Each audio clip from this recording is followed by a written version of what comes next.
This is the book of Amos in somewhere around 90 seconds. Amos was not your typical prophet because he was not a priest or a scribe. He was not from that class of worker. He was a shepherd and a fig tree farmer. Amos was a blue-collar guy that God called to preach, that God called to prophesy to the nation of Israel. Amos lived about 40 years before Israel would go into captivity. And he told them, he said, what's going to happen is Assyria is going to conquer you and you're going to go into captivity. And the reason this is happening is because you have turned your back on God. You have worshiped idols. You've become an idolatrous nation.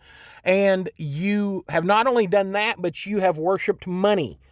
And Israel was very wealthy at this time, and they put their faith in their wealth, and they thought because they were wealthy that they were favored of God. And Amos told them, God blessed you with wealth, but you didn't use it for God. You used it for evil, and you didn't use it to help the poor. You actually used it to oppress the poor and to make their lives even harder.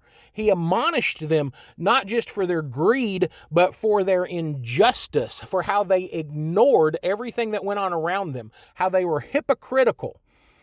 And he told them that they would go into captivity because of all of this, but he did not leave them without hope. He told them that even though they had forsaken God, God had not forsaken them, that one day they would come out of captivity, and not only that, one day God would bring them back to Israel, and God would bring the Messiah, and then they would never be displaced again.